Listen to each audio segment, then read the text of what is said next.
Korban tewas akibat tabrakan maut di Tol Jagorawi Jumat kemarin bertambah dari sebelumnya 4 orang, saat ini menjadi 5 orang. Sementara untuk korban luka, 14 pasien masih dirawat inap di Rumah Sakit Sentra Medica dan sebagian lainnya sudah dipulangkan.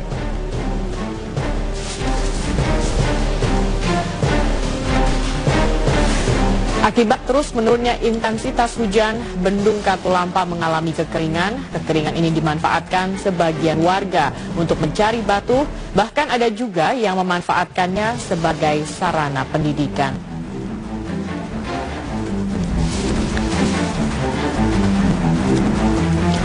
Rakernas PDI Perjuangan keempat yang seharusnya berbicara tentang koalisi dan pengurusan politik DPR berubah menjadi ajang penetapan Megawati Soekarno Putri untuk menjadi Ketua Umum PDI Perjuangan untuk yang keempat kalinya.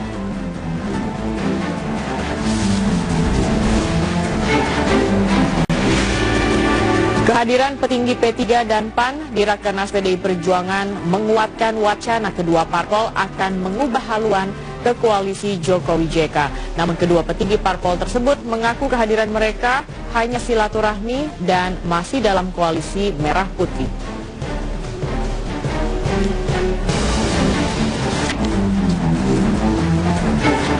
Keterbatasan fisik tidak menyurutkan semangat seorang calon haji asal kota Kudus, Jawa Tengah. Meski dengan satu kaki teramputasi, Sulipah tetap yakin akan mampu menjalankan ibadah hajinya di Tanah Suci nanti.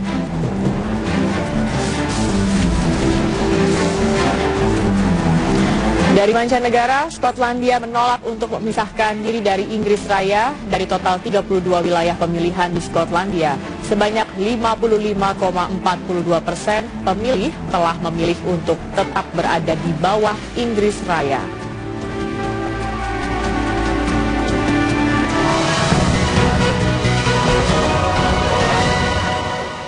Di Tol Jagorawi pada Jumat kemarin bertambah dari sebelumnya 4 orang, saat ini menjadi 5 orang. Sementara untuk korban luka, 14 pasien masih dirawat inap di Rumah Sakit Sentra Medica dan sebagian lainnya sudah dipulangkan.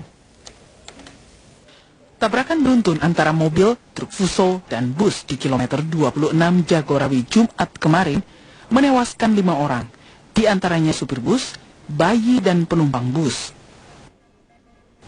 4 orang tewas seketika di tempat kejadian, sementara 1 orang lainnya meninggal dunia setelah sempat dirawat di Rumah Sakit Sentra Medica Cibinong. Dengan dibuktikan, saya semalam mendapatkan informasi bahwa surat kematian sudah diberikan kepada para keluarga yang 4. Yang 1, ini saya belum cek apakah masih ada di ruang jenazah atau sudah dibawa pihak keluarganya ke kediaman masing-masing. Ya, yang 1 semalam ya, yang tinggal itu. Kecelakaan terjadi saat sebuah truk dari arah Bogor mendadak oleng ke lajur kanan dan menabrak pembatas jalan. Sebuah mobil Mitsubishi Pajero yang berada di sampingnya terpepet truk dan akhirnya menabrak dan tersangkut di pembatas jalan. Sedangkan bus Karunia Bakti yang datang dari arah berlawanan membanting setir ke kiri untuk menghindari kecelakaan. Namun, karena supir kehilangan kendali, akhirnya bus terbalik dan terperosok ke jalur hijau. Akibat kecelakaan ini membuat kemacetan panjang hingga jalur Cibubur.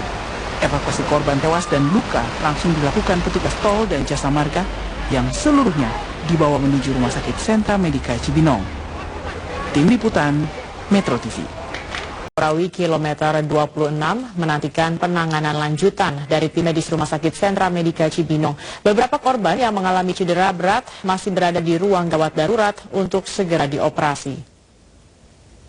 Kesedihan menyelimuti Putri, istri Yanto Sugianto, setelah mendengar kabar suaminya ada dalam bus Karunia Bakti yang mengalami kecelakaan di Tol Jagorawi Jumat kemarin. Putri tidak menyangka jika tayangan televisi yang gencar memberitakan tabrakan beruntun tersebut juga ikut mencelakakan suaminya. Barulah ketika salah seorang kerabat menyampaikan kabar melalui telepon, Putri langsung tersentak. Nggak enak hati aja, biasanya nggak ngizinin kan awal-awal ekspor sepatu ke Jakarta, kan nggak pernah ngizinin, ya kayak sebanyak mungkin dia ini tuh. Tapi kalau dia malah pergi, katanya papa mau awal sepatu ekspor ke Jakarta, dia udah berangkat, mau gimana lagi. Ini bapak dalam perjalanan kemana ya kira-kira?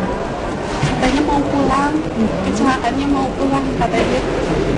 Di perjalanan biasanya diantar dikawal pakai mobil lain gitu. Ini enggak, dia sama kontainernya, mungkin kontainernya mau pulang ke Tangerang, dianya pulang naik bis sama temannya Pak Dedi. Yanto adalah salah satu dari 40 penumpang bus tujuan Jakarta Garut yang mengalami tabrakan beruntun di kilometer 26 Tol Jagorawi. Yanto kemudian dilarikan ke Rumah Sakit Sentra Medika Cibinong dengan kondisi cedera kepala ringan, pinggang, serta cedera torak, dan saat ini tengah menjalani observasi sebelum kemudian dilakukan tindakan operasi. Dari Cibinong, Bogor, Sari Syahrial, Desta, Metro TV. Akibat terus menurunnya intensitas hujan, Bendung Katulampa mengalami kekeringan. Kekeringan ini dimanfaatkan sebagian warga untuk mencari batu, bahkan ada juga yang memanfaatkannya sebagai sarana pendidikan. Seperti apa pemanfaatannya tersebut? Dan berikut liputan reporter Eko Frima Andani serta juru kamera Irfan Januari.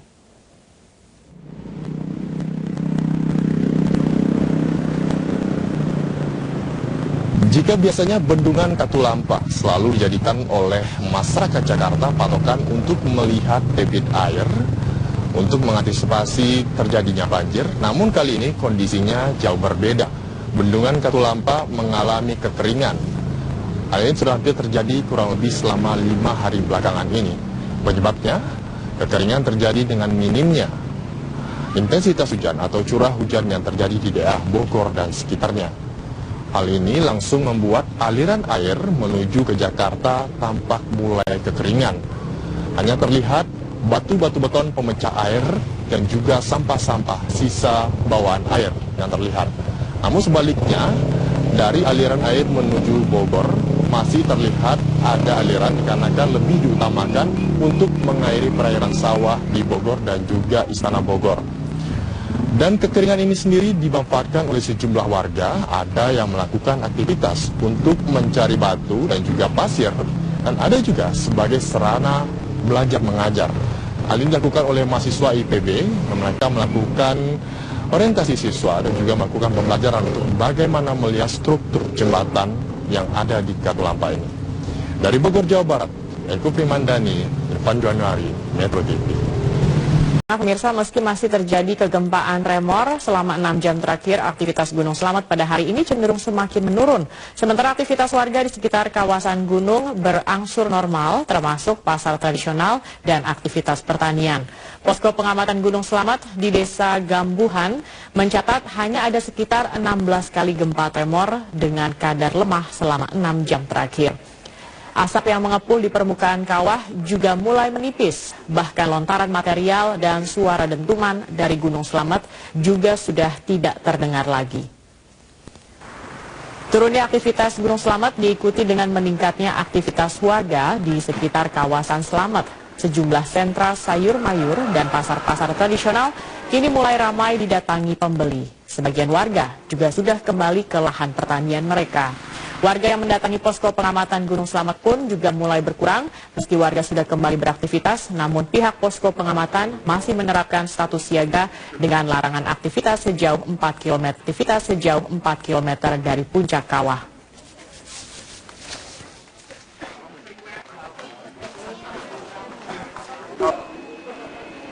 Tempat Gunung Slamet di Purwokerto, Kabupaten Banyumas juga terdampak aktivitas Gunung Slamet. Dan berikut laporan Yarnes Foni bersama juru kamera Arif Roham.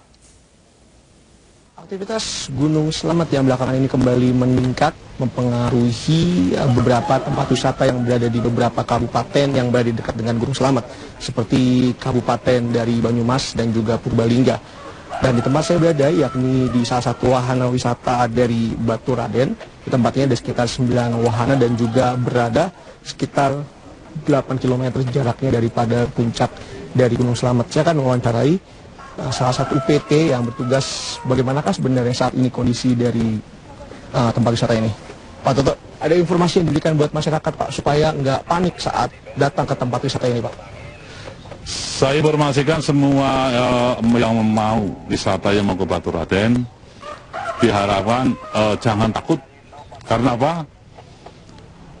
Erosi nggak sampai di lokal wisata Batu Raden. Bahkan kami di sini juga menyiagakan. Ya, dalam hal seandainya terjadi apa-apa kami sudah siap. Jadi diharapkan untuk wisatawan mau masuk Batu Raden aman, tentram, tidak ada halangan suatu apa. Oke Pak, sempat beberapa waktu lalu itu ada hembusan dari abu vulkanik Pak. Nah, sampai ke tempat ini nggak Pak? Dan juga bunyi yang cukup keras mengganggu masyarakat. Kalau bunyi dengaran Pak, tetapi kalau mengganggu masyarakat tidak, karena masyarakat sudah tahu hal situ. Kalau memang kalau abunya ada tapi tipis, paling ya nggak seperti nggak kayak kabut itu tidak, hanya kecil. Jadi volumenya kalau di sini itu ya kalau dilihat dari mata itu nggak kelihatan, tapi lama-lama kalau motor ditaruh di situ dilihat sudah ada debunya. Demikian. Terima kasih Pak Toto atas waktunya. Sama-sama. Hal tersebut memang tidak begitu mempengaruhi di salah satu tempat wisata ini. Namun tentu saja butuh peranan pemerintah untuk dapat menjaga stabilitas agar para masyarakat wisatawan yang datang tetap dapat nyaman berkunjung. Dari Purwokerto, Janes Foni, Arif Rahman, Darby Trias, Metro TV. Pemirsa, Rakernas PDI Perjuangan keempat yang seharusnya berbicara mengenai koalisi dan juga pengurusan politik DPR berubah menjadi ajang penetapan Megawati Soekarno Putri menjadi Ketua Umum PDI Perjuangan keempat kalinya. Informasi selengkapnya akan disampaikan Bane Manalu langsung dari lokasi Rakernas PDI Perjuangan di Semarang, Jawa Tengah. Bane, apa alasan agenda Rakernas ini berubah menjadi agenda penetapan Megawati menjadi Ketua Umum untuk yang keempat kalinya?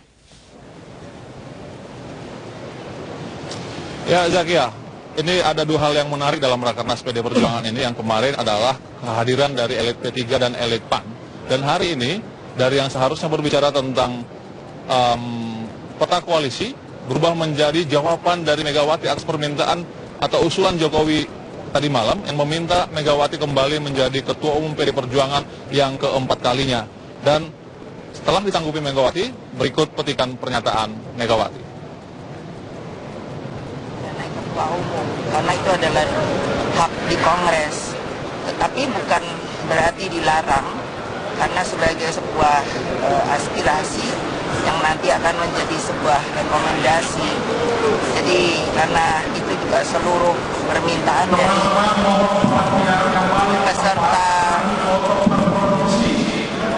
Rakernas keempat ini, maka saya telah menyatakan kesediaan saya untuk menjadi Ketua Umum lagi, tetapi itu harus dikukuhkan.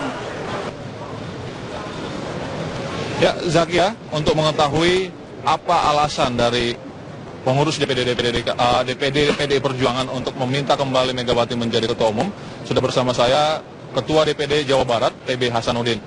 Pak TB, ini Rakernas yang semestinya berbicara tentang peta koalisi, siapa yang menduduki posisi kabinet, tapi kenapa tiba-tiba DPD bersama Pak Jokowi meminta Bu Mega kembali menjadi Ketua Umum Partai PDI? Saya kira begini, program, ya, substansi, kemudian juga urutan-urutan Rakernas ini tetap sesuai jadwal yang ada, ya, jadi tidak ada perubahan. Substansi itu kami laksanakan, misalnya nanti kita akan berbicara di komisi-komisi, menghasilkan sebuah kesimpulan yang nanti akan menjadi bahan rekomendasi baik untuk intern maupun untuk ekstern. Tetapi di dalam situasi seperti ini kemudian ada beberapa ide yang memang ini sesungguhnya merupakan ide dari sejak awal.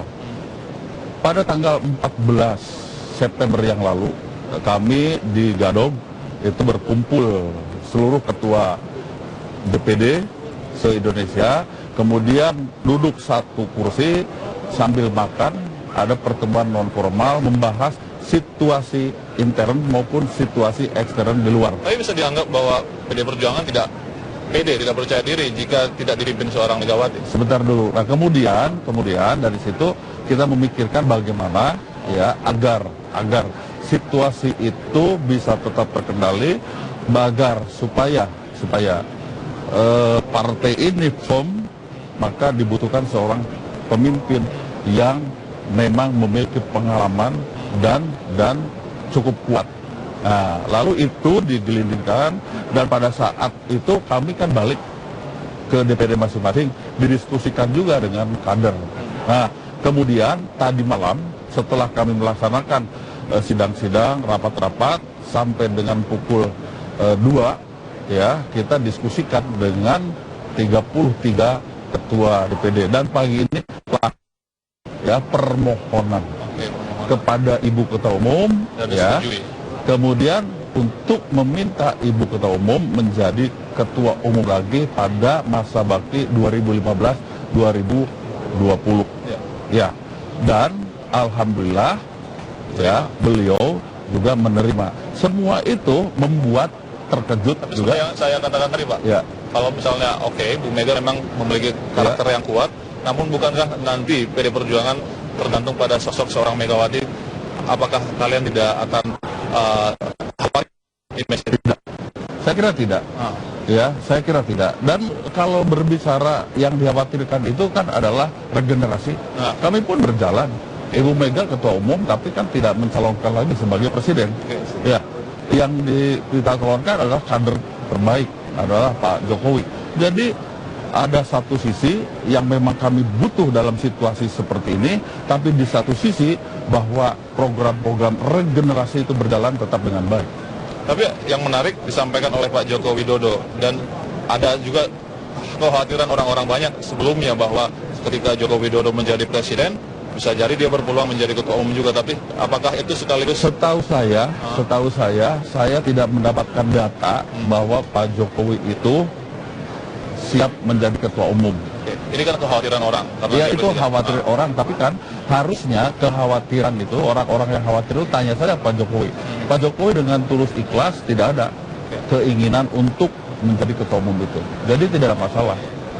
Tapi bisa jadi pencalonan Ibu dan penerimaan Ibu menjadi ketua umum kembali ini menghapus atau menghilangkan kesempatan orang-orang yang lebih muda untuk menjadi ketua umum yang mungkin sudah berpikir untuk menjadi ketua umum?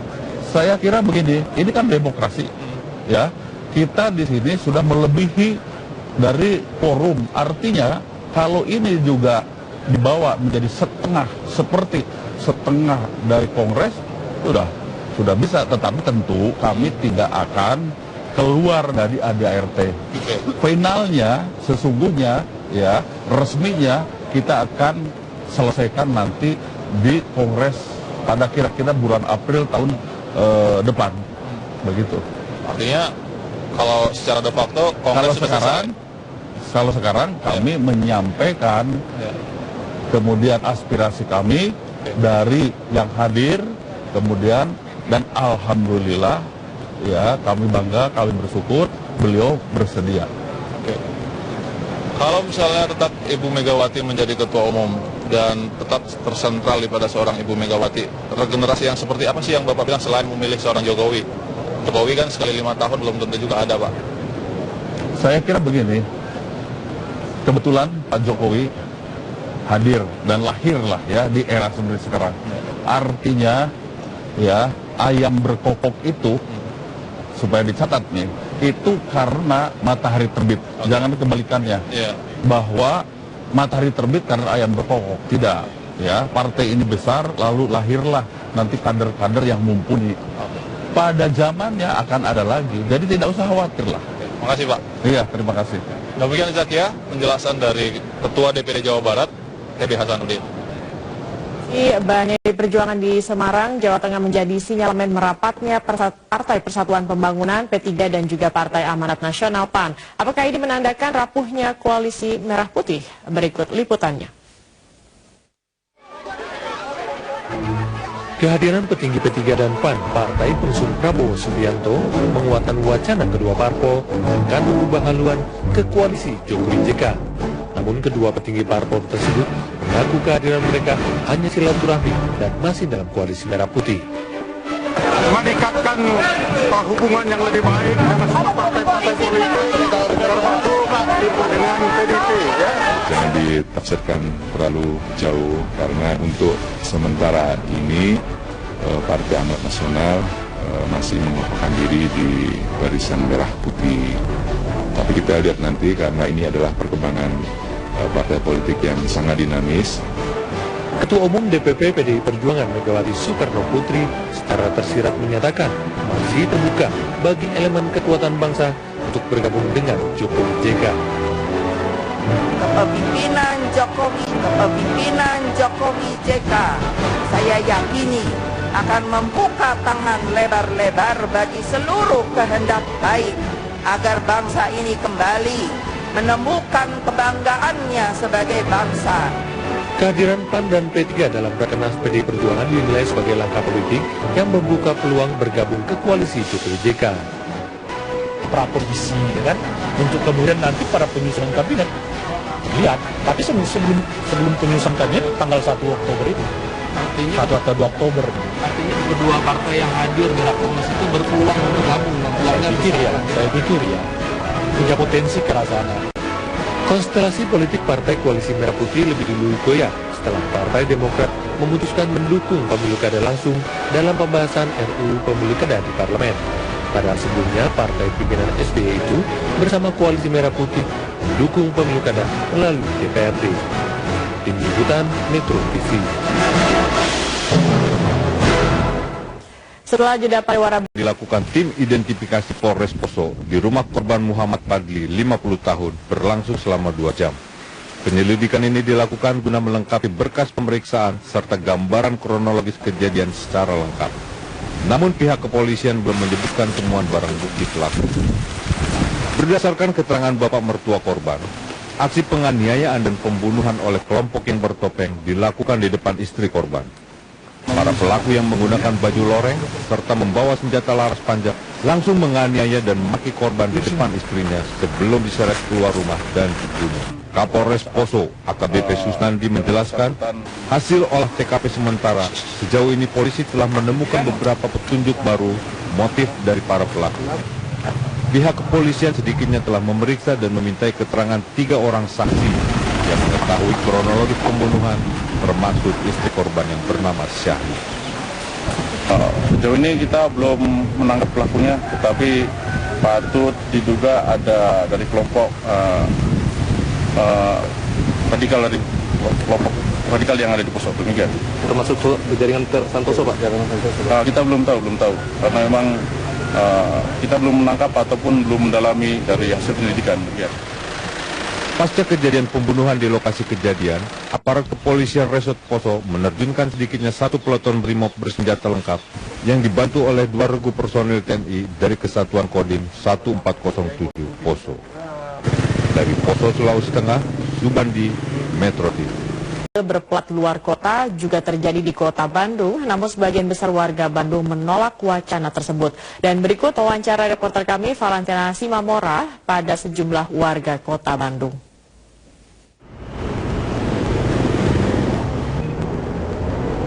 Pelarangan kendaraan plat B ke Bandung juga bisa mempengaruhi penghasilan para pedagang yang ada di kota Bandung seperti pedagang kaki lima yang ada di sini. Dan sekarang kita akan langsung menanyakan ke para pedagang ini apa pendapat mereka mengenai wacana pelarangan kendaraan plat B ke Bandung. Pak, selamat siang Pak, dengan Bapak siapa? Ya, selamat siang dengan Bapak Maman. Pak Maman memang biasa berjualan di sini? Iya, betul. Pak, biasanya kalau weekend Bapak penghasilannya berapa dan kalau hari biasa berapa? Ya, kalau hari weekend itu biasanya sampai 400 sampai 500 sih kalau di tempat sini ya, karena tempatnya kurang ramai gitu ya. Kalau tempat yang lain mungkin bisa lebih gitu, biasa 1 juta gitu. Nah, kalau hari-hari biasa ini bisa 300 atau 200 gitulah gitu ya. Berarti kalau weekend itu bisa 2 kali lipat ya Pak ya? Nah, ini kan Pak ada larangan, masih wacana sih pelarangan kendaraan plat B, artinya orang-orang Jakarta untuk datang ke Bandung Pak. Berarti pengunjung di sini juga bisa berkurang Pak. Gimana pendapat Bapak dengan wacana pelarangan plat B ini? Ya, kalau pendapat saya gitu ya, semoga aja jangan dikurangi, jangan dibolehkan, karena kan namanya wisatawan kan boleh lah sifatnya se-Indonesia itu bebas masuk dari manapun, wisatawan kemanapun wisata itu pergi ya kita terima dengan baik gitu. Menurut saya sih saya nggak setuju ya, karena saya suka kesini kan sering tuh, mungkin 2 bulan sekali atau sebulan sekali sering kesini, ya cuma lihat belanja aja sih, melihat-lihat gitu. Jadi kalau memang ada wacana itu jadi susah gitu. Sedangkan saya kan kerja, dari Senin sampai Jumat kan kerja, jadi cuma ada waktu Sabtu Minggu aja tuh. Nah Pak, mereka kan memang meminta warga Jakarta supaya ke Bandung itu naik kendaraan umum atau naik kereta gitu, menurut Bapak? Ya kalau keretanya dari Jakarta ke Bandung keretanya sih oke sih, tapi dalam kotanya ada susah masalahnya. Kalau mau ke mana-mana gitu, kalau ke Dago sih banyak ya angkot. Tapi kalau misalnya ke Lembang, ke Pokoknya ke daerah yang jauh tuh angkot yang jarang ada sih gitu. Makanya lebih nyaman naik mobil sendiri sih. Apalagi sama keluarga ya Pak? Iya, apalagi saya kan juga sama istri sama anak-anak, kalau sama anak-anak lebih susah lagi kan. Taksi di sini juga jarang gitu. Banyak kan sih angkot di sini. Gitu. Kalau Pak disediakan kendaraan umum yang bisa ke Kota Bandung, mau Pak? Mau sih, tapi katanya susah deh. Nggak akan bisa, orang Jakarta kan mungkin banyak kan ke Dago, tapi kita banyak ke yang daerah-daerah lain kan. Kalau ke Dago sih mungkin oke lah gitu ya. Tapi kan kalau yang ke daerah-daerah yang susah dijangkau, contohnya ke The Valley gitu, Kampung Daun kan susah kan. Terus Pak, harapannya apa nih Pak berarti buat pemerintah Kota Bandung ini? Biarin aja sih kalau gitu. Kalau di Jakarta juga kan sebenarnya sekarang Gubernur Jakarta Wagub Ahok juga kan bilangnya kalau orang mau beli mobil ya beli mobil aja kan, gitu. Cuman itu aja sih.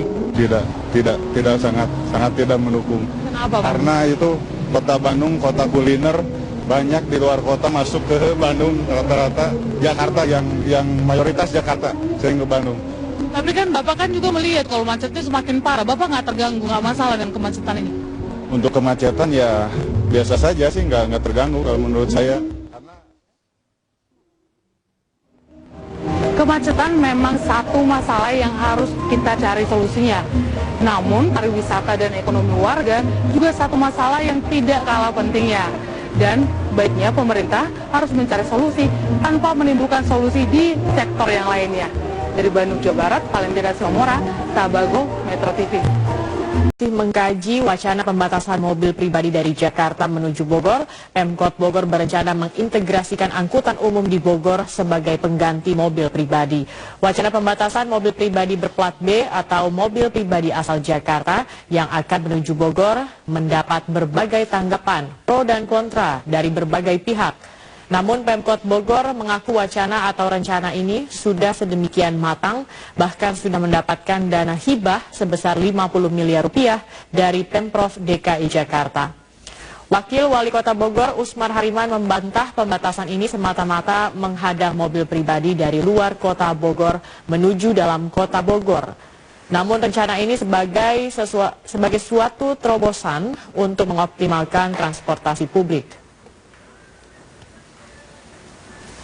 Sebenarnya adalah kita mencoba menekan penggunaan kendaraan pribadi.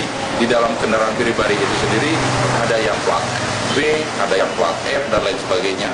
Kalau infrastruktur ini semua jalan, saya rasa jangankan plat B, plat F juga mungkin masyarakat lebih baik menggunakan kendaraan publik dan angkutan daripada buang-buang BBM dan lain sebagainya. Mahalnya rumah yang layak bagi warga. Hal yang mudah, bahkan ada sebagian warga yang terpaksa harus tinggal ala kadarnya di tanah yang bukan milik mereka. Saat ini saya sedang berada di belakang Rumah Sakit Cipto Mangunkusumo, Jakarta, dan warga di daerah Kenari ini terpaksa tinggal dengan sangat sederhana. Saya akan mengajak Anda untuk masuk ke dalam melihat bagaimana kondisi rumah ini. Rumah ini sendiri luasnya hanya sekitar 2 kali 5 meter, dan pada bagian depan tampak ini ada dapur yang sangat sederhana sekali, dan ini ada kamar mandi. Ukurannya pun sangat kecil. Jika kita lebih masuk lagi ke dalam, kita langsung menemukan adanya ini master bedroom dari pemilik rumah sendiri. Dan di sebelah sininya ada dapur kecil, termasuk juga digunakan untuk tempat menonton televisi. Yang lebih menarik lagi adalah jika kita naik ke ranjang ini, pada bagian dalamnya ini ada kamar lagi berukuran sangat kecil, sekitar 1 kali 1,5 meter saja. Dan memang rumah ini sendiri dihuni oleh 6 orang, sehingga sangat sempit sekali. Padahal jika kita melihat data dari Bank Dunia ini pernah menyebutkan 1 orang idealnya memiliki kapasitas ruang untuk 3 kali 3 meter. Namun di rumah ini 6 orang harus terpaksa tinggal bersama-sama di ukuran 2 kali 5 meter. Nah, pada bagian atas jika kita lihat juga ada 1 kamar lagi maupun juga gudang yang digunakan untuk menyimpan barang-barang dari pemilik rumah. Dari Jakarta, Raka Susanto, Cahya Sunandar, Metro TV. Melambung tinggi dalam 5 tahun terakhir menyebabkan warga kelas menengah ke bawah di Jakarta kesulitan untuk mencari rumah murah. Sementara sisa lahan yang ada di Jakarta kini dikuasai pengembang swasta yang menjual rumah dan apartemen dengan harga mahal. Memiliki hunian yang nyaman di pusat kota dengan kemudahan sejumlah fasilitas mungkin hanya menjadi mimpi bagi masyarakat kelas menengah ke bawah di Jakarta.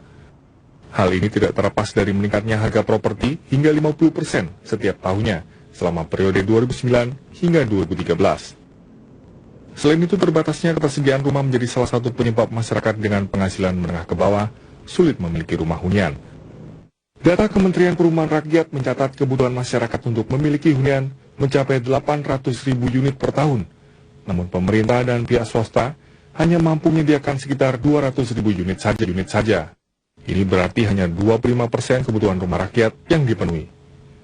Sementara di Jakarta, realisasi pembangunan hunian rakyat makin sulit dilakukan. 10% lahan Jakarta ini kan dikuasai oleh pengembang-pengembang besar.